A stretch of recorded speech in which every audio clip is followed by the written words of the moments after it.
राधे राधे दोस्तों, आज हम जानने वाले हैं जो कन्या विवाह के योग्य होने के बाद भी पिता के घर में रहती है वो करती है इन 3 पापों को। पिता के घर में रहने वाली कन्या और उसके पाप। हिंदू धर्म ग्रंथों में पुत्री को पिता के घर में लंबे समय तक रहने की मनाही कही गई है। इसे कुछ स्थानों पर धर्म शास्त्रों में पिता गृहवासिनी कहा गया है। मनुस्मृति, गरुड़ पुराण तथा अन्य ग्रंथों में उल्लेख मिलता है कि विवाह योग्य कन्या यदि पिता के घर में लंबे समय तक रहती है तो यह अधर्म का कारण बनती है। इसकी व्याख्या अनेक पौराणिक कथाओं में की गई है। इस कथा का उद्देश्य यह समझाना है कि कन्या का विवाह उचित समय पर कर देना क्यों आवश्यक माना गया है और समाज में इसके नैतिक एवं आध्यात्मिक प्रभाव क्या होते हैं। पौराणिक कथा के अनुसार राजकुमारी चंद्रप्रभा का पाप। प्राचीन काल में विदेह राज्य नामक एक विशाल साम्राज्य था जहां राजा सत्यकेतु का शासन था। वे धर्मपरायण, सत्यवादी और न्यायप्रिय राजा थे। उनकी एक पुत्री थी जिसका नाम चंद्रप्रभा था। वह अत्यंत रूपवती, बुद्धिमान और कला कौशल में निपुण थी। चंद्रप्रभा की माता रानी सुमति एक साध्वी और धर्मशील स्त्री थी। जब चंद्रप्रभा विवाह योग्य हुई तो राजा सत्यकेतु ने योग्य वर की खोज प्रारंभ की, लेकिन चंद्रप्रभा ने यह कहते हुए विवाह से इनकार कर दिया कि वह अपने माता पिता की सेवा करना चाहती है और गृहस्थ जीवन में प्रवेश नहीं करना चाहती। राजा सत्यकेतु ने समझाया, पुत्री, यह धर्म का मार्ग नहीं है। प्रत्येक कन्या को विवाह के योग्य समय पर अपने पति के साथ जीवन बिताना चाहिए। कन्या का अधिक समय तक पिता के घर में रहना अशुभ माना जाता है क्योंकि यह संसार के चक्र को बाधित करता है। परंतु चंद्रप्रभा अपने हठ पर अड़ी रही। राजा सत्यकेतु ने कई योग्य राजकुमारों को आमंत्रित किया, परंतु उसने सबको अस्वीकार कर दिया। राजा सत्यकेतु इस विषय पर चिंतित थे, इसलिए उन्होंने महर्षि अत्रि और महर्षि वशिष्ठ को आमंत्रित किया और समाधान पूछा। महर्षि ने कहा, हे राजन, जो कन्या विवाह के योग्य होने के बाद भी पिता के घर में रहती है वह 3 प्रकार के पापों की भागी बन जाती है। पितृ ऋण का पाप। पिता का कर्तव्य है कि वह अपनी कन्या का विवाह उचित समय पर कर दे। यदि वह ऐसा नहीं करता है तो उसे पितृ ऋण का दोष लगता है और उसकी आत्मा को मुक्ति नहीं मिलती है। समाज धर्म का उल्लंघन। हिंदू समाज में कन्या का विवाह आवश्यक माना गया है। यदि वह विवाह नहीं करती है तो समाज में अनुचित उदाहरण स्थापित होता है। संतान उत्पन्न न करने का दोष।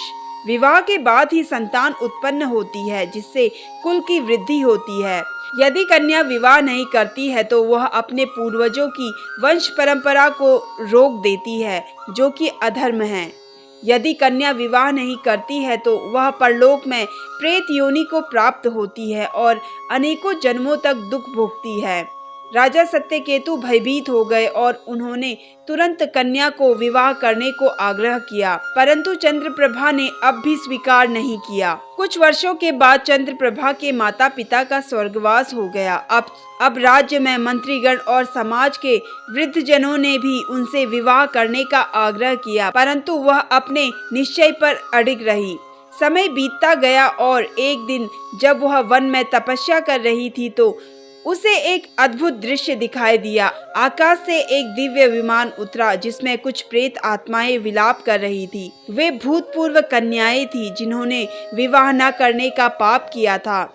उन आत्माओं ने चंद्रप्रभा से कहा, हे चंद्रप्रभा, हमने भी विवाह से इनकार किया था और अपने पिता के घर में ही जीवन बिताया था। इस कारण हमें प्रेत योनि में दुख भोगना पड़ा, अनेकों योनियों में दुख भोगना पड़ा।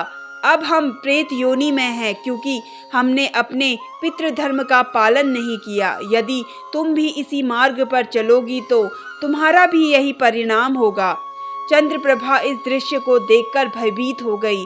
उसने तुरंत भगवान शिव की आराधना की और अपनी भूल के लिए क्षमा मांगी।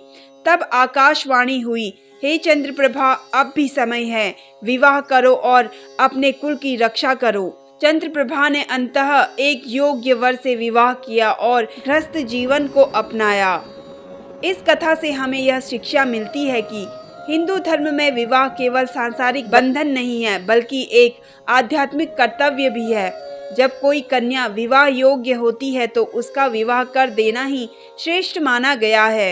यदि कोई कन्या पिता के घर में अधिक समय तक रहती है और विवाह से इनकार करती है तो वह स्वयं अपने परिवार और समाज के प्रति अपने कर्तव्यों का उल्लंघन करती है।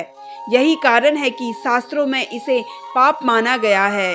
शास्त्रों में कहा गया है कि जहाँ नारी का सम्मान होता है वहाँ देवताओं का वास होता है।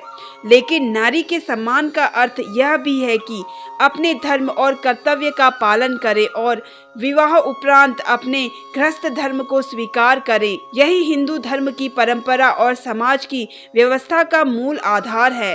तो दोस्तों, कैसी लगी आपको ये कहानी कमेंट करके ज़रूर बताइए। और अगर आप मेरे चैनल पे नए हैं तो मेरे चैनल को सब्सक्राइब कर लीजिए। धन्यवाद।